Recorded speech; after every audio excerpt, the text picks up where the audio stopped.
Hello traders, welcome to our channel. So हमने एक bullish trend view आया है, तो उसके रिगार्डिंग हमने एक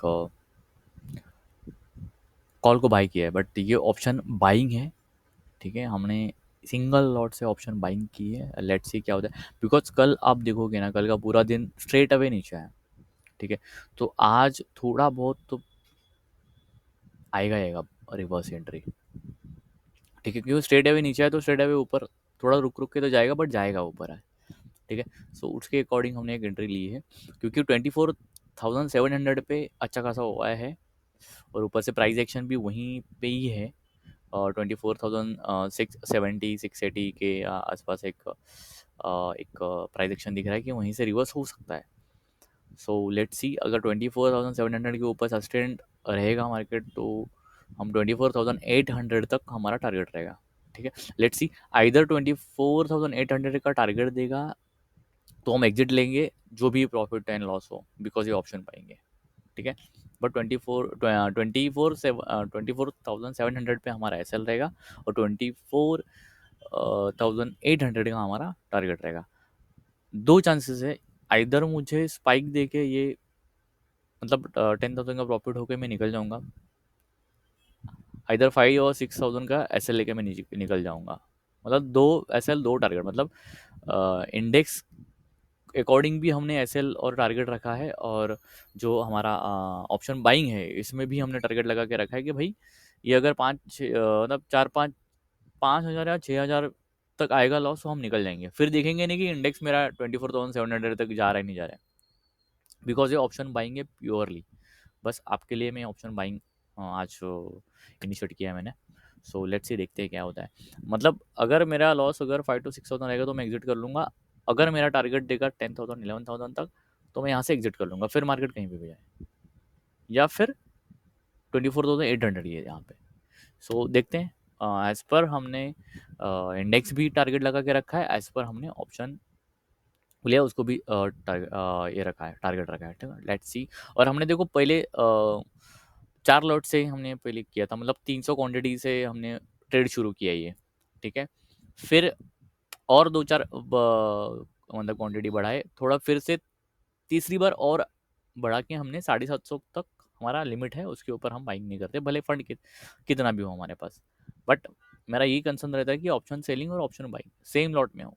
ऑप्शन सेलिंग में 500 600 तक करता हूँ, और ऑप्शन बाइंग रहेगी तो मैं 700 से 1000 तक जाता हूँ। सो ये मेरा कैलकुलेशन है, because risk to reward maintain करना बहुत इंपॉर्टेंट है।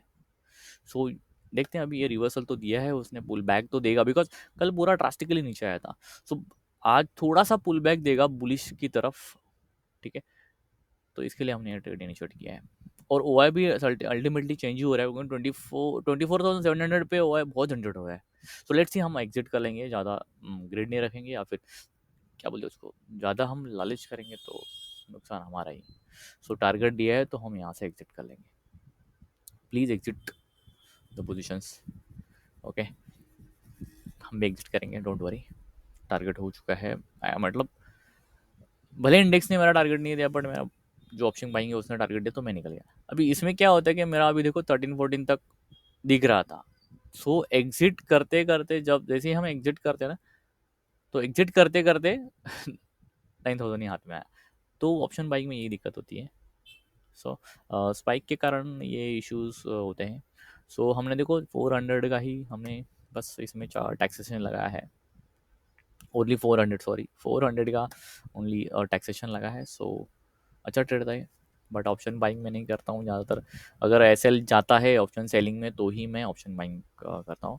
और मैंने दो ही ऑप्शंस चूज़ करके रखे थे, वही 24,700 के। आपको चार्ट दिखाता हूँ, एक सेकेंड। ठीक है, देखो हमने एंट्री कहाँ की। हाँ, एग्जिट मैंने यहाँ पे किया है, बिकॉज वहाँ पे प्राइस रुका ही नहीं, सीधा नीचे आ गया। सो हमने तुरंत एग्जिट कर लिया। लग रहा था कि ये जाएगा 24,800 के ऊपर, सस्टेन हो जाएगा एज पर हुआ है। सो वो गया नहीं। फिर भी हमारा टारगेट तो इंटैक्ट था। देखो यहाँ पे हमने एग्जिट किया है, और नीचे के लेवल पे हमने देखो आप अगर मतलब एंट्री और टारगेट अगर नहीं रोकोगे ना, तो कुछ भी नहीं हो सकता, बिकॉज 3 स्टेप्स बहुत इंपॉर्टेंट हैं। ये आपका एंट्री, एग्ज़िट, एग्ज़िट में 2 टाइप्स होते हैं, एक तो प्रॉफिट एग्ज़िट होता है, एक तो स्टॉप लॉस, ठीक है? ये 2 चीज़ें बहुत इंपॉर्टेंट हैं, ठीक है? सो हमने एंट्री यहाँ पे की है और एग्ज़िट यहाँ पे किया है, ठीक है?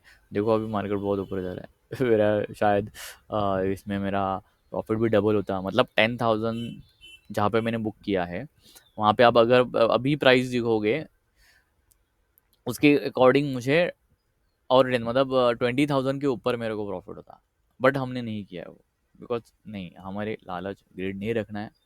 जो मार्केट दे रहा है वो ले लो और निकल जाओ। अगर हम रूल्स को फॉलो करेंगे तो हो जाए, बिकॉज आज मुझे 20 दे रहा है, बट कल अगर मैं उठ के वही सोचूं कि नहीं, कल मेरे को 20 दिया तो आज भी मुझे 20 देगा, तो वो ग्रेड रखूंगा तो मेरा एसएल जरूर जाएगा। तो इसके लिए 1:2 1:3 मिलेगा, आज नहीं तो कल मिलेगा, उसमें कोई दोहरा नहीं है, मिलेगा जरूर। बट उसके लिए थोड़ा पेशेंस रखना बहुत ज़रूरी है। आपको ऑप्शन चेन दिखाता हूँ कि क्या हुआ है यहाँ पे। आ, देखो, मैं जल्दी निकला, इसका रीज़न यही है कि आईवी देखो कितना है। ये बीच में जो दो प्राइस, स्ट्राइक प्राइस के बीच में एक आईवी लिखा है, उसको बोलते हैं इंटरेस्टिक वैल्यू। ये जो करंट मतलब अभी का एटीएम जो चल रहा है, उसका देखो 22 है। सो ये कितना होना चाहिए, मैं हर एक वीडियो में बोलता हूँ, ये 20 के नीचे, 19 के नीचे होना चाहिए, तभी सफिशियंट है हमें ट्रेड लेने के लिए, ठीक है? ये आज ही बढ़ा है, ये जो बढ़ा है 20 के ऊपर जो चला गया है, 19-20 के ऊपर चला गया है, वो आज गया है। तो देखो एटीएम 22 है, उसके ऊपर +7.1 दिख रहा है, मतलब आज ही इंटरेस्ट वैल्यू बढ़ी है।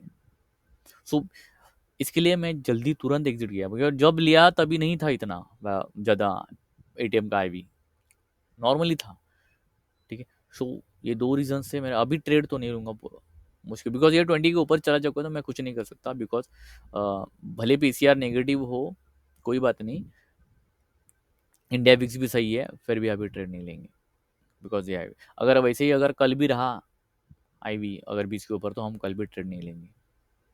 तो वो एक ध्यान में रखना, ये आईवी बहुत इंपॉर्टेंट है। So thank you so much, take care, bye, कल मिलते हैं।